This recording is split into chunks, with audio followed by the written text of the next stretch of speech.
దానిపైన సభలో చర్చ కూడా జరగటం మనందరికీ తెలిసిందే. ప్రధానంగా ఆ చర్చ సందర్భంగా సభలో ఉన్నటువంటి అనేక రాజకీయ పార్టీలు కానీ, రాష్ట్రంలో ఉన్నటువంటి అనేక రాజకీయ పార్టీలు కానీ, రాష్ట్రంలో ఉన్నటువంటి కొన్ని బీసీ సంఘాలు కానీ విరివిగా పాల్గొని కొన్ని సలహాలు సూచనలు కూడా చేశారు. రాష్ట్ర ప్రభుత్వం చేసినటువంటి ఈ సర్వే చాలా సైంటిఫిక్గా, సహేతుకంగా చేసి లెక్కలతో సహా, అంటే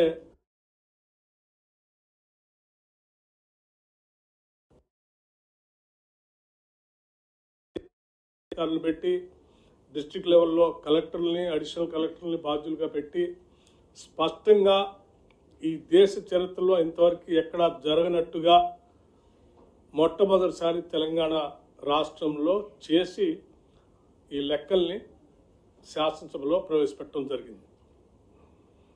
ఆ లెక్కలు చెప్పినప్పుడు కూడా అందులో చాలా స్పష్టంగా చెప్పాం. 3.1% రాష్ట్రంలో percentage of house holds not surveyed 3.1% అని చాలా స్పష్టంగా లెక్కలతో సహా చెప్పాం. దీనికి కారణాలు కూడా చెప్పాం. కొద్దిమంది ఉద్దేశపూర్వకంగా లెక్కలు ఇవ్వటానికి ముందుకు రాలేదు. సరే, కొద్దిమంది ఇంటికి తాళాలు వేసి వెళ్ళటం,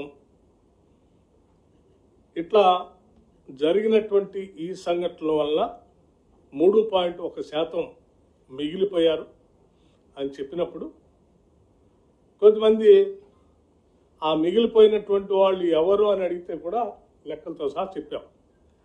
కేసీఆర్ గారు లాంటి వాళ్ళు, కేటీఆర్ గారు లాంటి వాళ్ళు, పల్లా రాజేశ్వర రెడ్డి గారు లాంటి వాళ్ళు కొద్దిమంది ఉద్దేశపూర్వకంగానే ఈ సర్వేకి సహకరించకుండా దూరన్నారు. అయినప్పటికీ లెక్కలన్నింటినీ సభలో పెట్టిన తర్వాత అటువంటి వారే గట్టిగా మాట్లాడి ఇలా మిగిలిపోయినటువంటి వాళ్ళకి మరొకసారి అవకాశం ఇవ్వచ్చు కదా, ఇస్తే మేము ఇస్తాం కదా అని సభలో బయట చెప్పడం జరిగింది. దీన్ని లోతుగా ఆలోచన చేసి రాష్ట్ర ప్రభుత్వం పరిశీలన చేసి ఆ మిగిలిపోయినటువంటి 3.1% ఏ హౌస్ హోల్డ్స్ ఎన్యూమరేషన్లోకి రాకుండా ఉన్నటువంటి వాళ్ళు ఈరోజు మేము ఇస్తామని ముందుకు వస్తూ ఉన్నారు. కాబట్టి వారి కోసం రాష్ట్ర ప్రభుత్వం మరొక్కసారి ఎన్యూమరేషన్ చేపించుకోవడానికి ఈ లెఫ్ట్ ఓవర్ ఫ్యామిలీస్కి ఫిబ్రవరి 16వ తారీఖు నుంచి 28వ తారీఖు వరకు ఒక అవకాశం ఇవ్వాలని చెప్పి నిర్ణయం చేసింది. ఇలా లెఫ్ట్ ఓవర్ మిగిలిపోయినటువంటి వాళ్ళు టోల్ ఫ్రీ నెంబర్ కూడా రాష్ట్ర ప్రభుత్వం నుంచి అనౌన్స్ చేస్తూ ఉన్నాం. మండల వారిగా, డివిజన్ వారిగా గతంలో ఏ రకంగా అయితే ఎన్యూమరేషన్ చేశామో ఆయా మండలాల్లో ఆ మండల్ డెవలప్మెంట్ అధికారి దగ్గర ప్రజాపాలన సందర్భంగా ఏర్పాటు చేసిన వ్యవస్థలో అక్కడ తిరిగి ఆ మిగిలిపోయినటువంటి వాళ్ళు ఎవరైనా వస్తే వచ్చి అక్కడ అప్లికేషన్స్ ఇవ్వచ్చు. అట్లాగే ఆన్లైన్లో కూడా దీన్ని ఉంచుతూ ఉన్నాం. 3 రకాలైనటువంటి మార్గాలు వెసులుబాటు కల్పిస్తూ ఉన్నాం.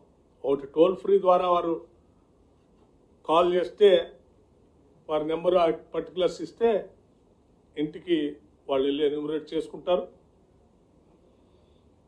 వారికే వారు ఆయా మండలంలో ఉన్నటువంటి మండల కార్యాలయానికి వెళ్తే ఆ కార్యాలయంలో ప్రజావాణికి సంబంధించి, ప్రజాపాలనకు సంబంధించినటువంటి అధికారిని ఇప్పటికే అక్కడ నియమించి ఉంచాం, అక్కడ కూడా చేసుకోవచ్చు. అట్లాగే ఆన్లైన్లో కూడా అప్లికేషన్ పెడతా ఉన్నాం, అది కూడా వాడుకోవచ్చు.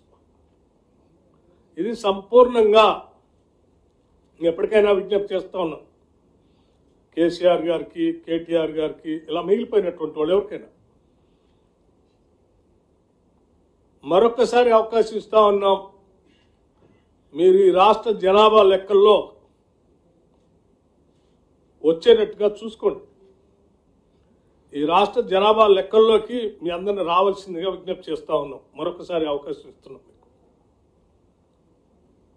లెక్కల్లోకి వచ్చి జనజీవన స్రవంతిలో కలిస్తే మంచిదని కూడా చెప్తా ఉన్నాం. దీన్ని సద్వినియోగం పరచుకోవాల్సిందిగా మిస్ అయినటువంటి వాళ్ళు, లేకపోతే ఎక్కడైనా మీ ఇళ్ళకి తాళాలు వేసి మీరు చేసుకోలేదు అనుకున్నటువంటి వాళ్ళు ఎవరైనా ఉంటే తిరిగి వచ్చి చేసుకోవాల్సిందిగా మీ అందరి ద్వారా వారందరికీ విజ్ఞప్తి చేస్తూ ఉన్నాం. ఇది 16 నుంచి 20వ తారీఖు వరకు పూర్తి చేసి మార్చి మొదటి వారంలో కాంగ్రెస్ పార్టీ ఈ ప్రభుత్వం ఆనాటి ఎన్నికల సందర్భంగా పార్టీ ఇచ్చినటువంటి వాగ్దానం మేరకు ఈ ప్రభుత్వం ప్రజాప్రభుత్వం కట్టుబడి ఉంది, చిత్తశుద్ధితో ఉంది. సంపూర్ణంగా దీన్ని అమలు చేయాలనేటువంటి దృఢ నిశ్చయంతో కూడా ఉంది. అందుకోసమే ఈ మొత్తం లెక్కల్ని కేబినెట్లో మొదటి వారంలో ఉంచి శాసనసభలో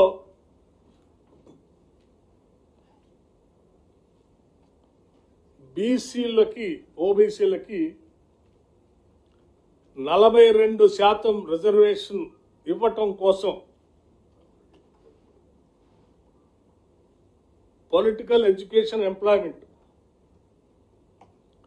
42% రిజర్వేషన్ ఇవ్వటం కోసం మార్చి మొదటి వారంలో కేబినెట్లో తీర్మానం చేసి శాసనసభలో బిల్లు పెట్టి బిల్లుని పాస్ చేసి కొన్ని దశాబ్దాలుగా ఈ రాష్ట్రంలో ఎదురు చూస్తున్నటువంటి బలహీన వర్గాలకి చట్టరూపంగా ఒక చట్టబద్ధతను కల్పించడం కోసం నిర్ణయం తీసుకోవటం జరిగిందని ఈ సందర్భంగా మీ అందరికి తెలియజేస్తా ఉన్నాం. ఇక్కడ బిల్లు పాస్ చేయటమే కాకుండా ఈ పాస్ చేసినటువంటి బిల్లుని కేంద్ర ప్రభుత్వానికి పంపిస్తాం. పార్లమెంట్లో కూడా